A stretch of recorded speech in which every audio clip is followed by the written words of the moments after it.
Okay, really? Yeah. That's actually very interesting. Why would you move to Nanaimo? I was at UBC for my undergrad and my B.Ed, and that's where I met my husband. And my husband is from Nanaimo, so I decided to join him here. Oh, that's cute. That's like Thanks. cute. Thank you. Now, do you have any interesting family members or like some family beef? What's your family going on, girl? What's on with my family? A little bit about my family. As I said, both of my parents are from the Philippines, and they moved to the States to give their future family a better life, and which is what they did, and I'm super thankful for that. I have an older sister. She is a makeup artist. She actually went to Vancouver for 2 years, and we lived together for a little bit to do some makeup school. Yeah, it was awesome. You went to makeup school? I didn't. She did. Oh, Yeah. well, Well, I went would to visit nail. her at school. Oh no, all good. I went to visit her at school, and because they would need models and all that. So the prosthetics. I mean, I didn't get any of the prosthetics, which would have been awesome. But being a subject for her was totally fun. It was a great bonding experience.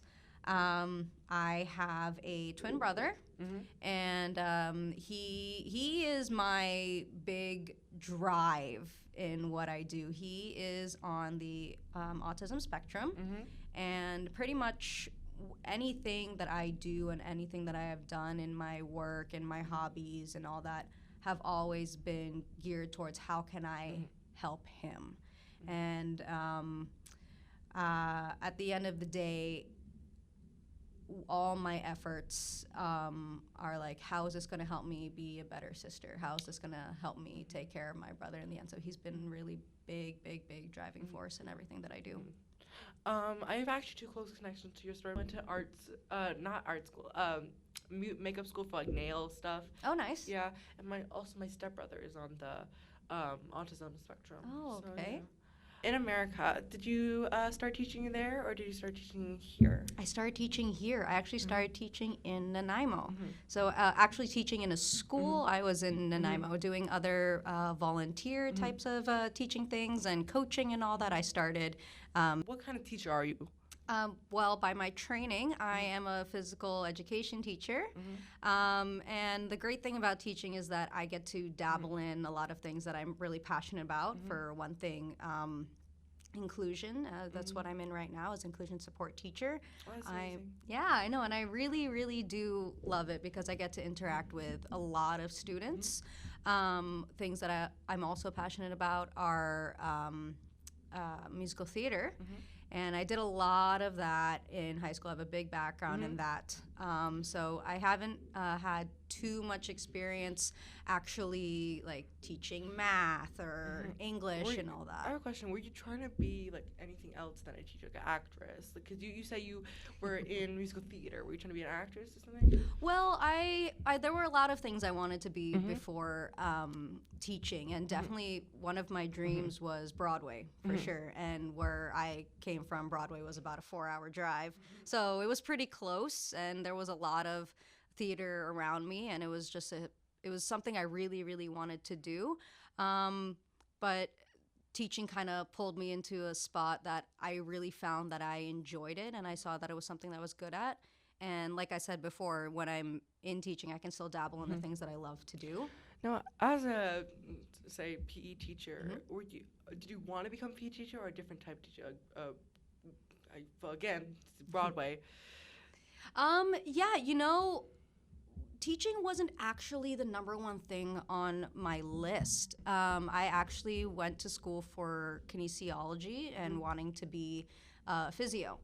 And I pursued that since I was in high school. I was pretty much on a direct path going towards that. And then I took a pedagogy course, and I loved it. Absolutely loved it. And I had a really great professor. Her name's Gail Wilson, and she was super sweet and tough. And tough in the sense that she really pushed me to be a really good That's teacher. really good. Yeah, and she was amazing, and to have that support, and she showed me that that she was confident in my abilities as a teacher, and having that type of support really showed me that this is definitely a path that I can do and I can succeed in and be proud of. That's good. Now, as a teacher at Barsby, why do you do? I know you say like inclusion. Why do you do inclusion teaching? So inclusion teaching is something that is super, super important to me. And the big thing about inclusion is that everyone deserves support. Everyone deserves to have a resource for them to be successful and to really form that relationship with students that you can do things you set your mind to. You are able to succeed, and everyone should have that opportunity. And it's my job and everyone's job to help students and friends and colleagues even to kind of discover and go on the path of what really is something I'm good at. How can I get better at it? Now, as an inclusivity teacher, have you faced any discrimination by anybody? Is that why you are an inclusivity teacher? Sorry. Well, the first part of facing discrimination, short answer is yes, for sure I have. And is it why I became an inclusion teacher? No. Have I experienced it while I've been teaching? Yes and no, for sure. In terms of discrimination, I mean, it's loaded and there's a lot to unpack. Well, first off, by my appearance, I'm a woman. I'm a person of color, and my size presents as someone who is younger than my age, right? So already there are a couple targets. I know, me too. Yeah. I am also a woman and a woman of color, as you see. I feel like discrimination, especially like in schools, should not be allowed.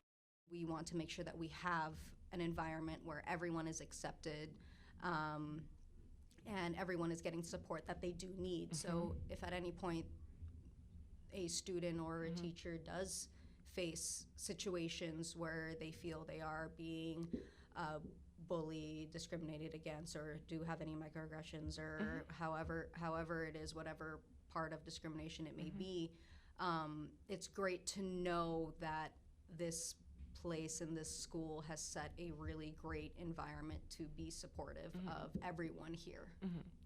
Now, have you ever grown a very close connection to a student or a teacher that you've taught or you've worked with again? Well, I will say with my professor when I was in B.Ed, she was amazing. Teachers teaching teachers, and it was a really great experience. And we still email back that there are other professionals out there supporting me is super great, especially being, I would still consider myself a new teacher for sure, even though I've been doing it for a couple of years now. But yeah, having that support is amazing. Being able to have that relationship with other people is wonderful. And I hope to do the same that she did for me for my students. Now, this is a hot topic question. Is it true? I've heard that you're a dancer by somebody. Is it true? Because, girl. Well, yes. I do dance. I never really pursued dance itself. Where I think my dance background really did come from was I was a rhythmic gymnast for 8 or 10 years. And in rhythmic gymnastics, there's a huge dance component. And every routine is to music, and you have to do all of these acrobatic skills and tricks and all that, and dance at the same time. So that really, I wouldn't necessarily call myself a dancer, but more of as a mover, I guess. But then also being in musical theater, it was just something I really, really enjoyed. And it translates to dance. Anything that you do, any way that you walk in your life, any way that you move in your life, it can turn into a dance just by, like I said, walking, right? You put a little skip in your step. Great thing that I loved about my own little inquiry was marrying dance and PE, or more my musical theater and PE, and that's where dance came in. So you can really turn anything to a dance. You can turn like a layup into a dance move. You can turn kicking a soccer ball into a dance move. Dance is everywhere, and when people say that they can't dance, as long as you're moving, you can definitely dance. You know, I love gymnastics, but if I tried gymnastics, I would. Okay, so my sister can fold herself into like a fork. I don't know. Into a fork. She can fold herself any way she wants to. Wow. I mean, if I try to bend, I'll break my back. Like, I'll have two legs up here. My face will be upside down. Totally. Weird. Yeah, and that was, honestly, it was really fun. It was a great trick to be able to do that. I'm not gonna lie, kind of freaking people out and being able to contort my body in different ways was really funny. You should be the ring girl for Halloween. Going on that TV. Oh yeah, well actually I did do a class in hoop. My sister is actually really good at hoop acrobatics, so it's a shared hobby, it's a shared passion. Cirque du Soleil was a huge passion of mine and a shared, what would you call it, interest in my family. I did have an uncle who was in Cirque du Soleil in Europe, and while I was doing rhythmic, I actually really wanted to be in Cirque du Soleil, but I'm pretty good with just watching it and going to the big tops and all that, and it's spectacle, and I super appreciate their athleticism. And my big thing with gymnastics and being able to contort yourself in different ways is that some people downplay flexibility in kind of like the fitness world a little bit, and when you have that flexibility and be able to have that control with your body, it's really a skill. So while I may not be Cirque du Soleil material then or now, I very much respect their art and their athleticism. Would you change anything about the school, or would you like do anything to make the school improvement, like gender equality, race equality, like anything that you would change about the school? As far as equality, I feel like we are in a really great step forward. And one thing that I do want to highlight and actually praise the school district for is that when I was in my B.Ed, there was a lot of evidence in Nanaimo that they were taking that step forward in gender equality, race equality, and it really, I wouldn't say I would change anything about it, but I'm excited to see where that direction is headed for sure. Now, would you change anything about the school? The school itself? Yeah. Well, my office is pretty far down that hall, and I get a lot of steps in, so if there's an easier way to get from my office all the way to like 230s, 236s over there, that would be much nicer for sure. I do enjoy getting my steps in, though. It's a really nice break to get away from my desk. Have you ever experienced any like really negative experiences with other teachers or other students? I wouldn't say so. And for me, again, like I would say I'm still relatively new, and each experience is going to help me grow as a teacher. And so I wouldn't necessarily say them as negative, but I would say them it is a learning opportunity for me. And I recently saw a quote from Morgan Freeman saying that, I'm going to misquote him a little bit, but without challenge, there is no growth, essentially what it is. So it's how do you react to those challenges? Do you accept those challenges? Do you walk away? Do you use it as a conversation piece? Or so how do you use that to build your own character, right? So yeah, at the end of the day, I wouldn't necessarily say negative experiences, but more as stepping stones to becoming a better teacher. So, what would you do? You like Nanaimo better or your hometown in America? Ooh, there are a lot of great things about Nanaimo. There are a lot of great things about my hometown. at the end of the day, I haven't really been able to explore too much, even though I have been here for a couple of years now. Half that time has been through COVID, so I haven't really been able to do much. But I love my family. I love my friends. Wherever I have family and friends will always be a great place in my books. So, have you have any interesting family members with like some interesting lineage or whatever? I'm sorry. All good. Well, my great-grandfather is the first national artist of the Philippines. His name is Fernando Amorsolo. And what he did was he captured Filipino culture in his paintings. And like you'll see paintings of rice fields or people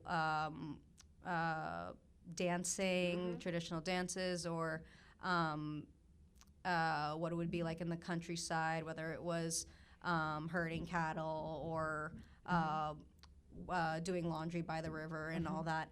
He captured that, and he used amazing colors that weren't traditionally seen in that type of artwork. So he put he definitely put a dent in capturing Filipino culture, and from that he had 3 families actually. Three whole He had families. 3 Oh, whole wow. families, and so my family is huge on that side, Oh, my Lord. and we still celebrate everything that he has done. You must have a lot of extended cousins. I do. I really do. It's hard to keep track sometimes. There was actually a book made with our family tree in the back, so it's nice to have that there. Oh, wow. But as life goes, we just keep expanding. Are you in that book? I am in that book. You must have a lot of nieces and nephews and cousins. Oh, my Lord. Well, I guess that's the end of the questions. So. Oh, well, thank you much for it means having to me. me. This Thank was you so great. much. No problem. Thanks for listening in on podcast number 10 with Aidyn and Danielle.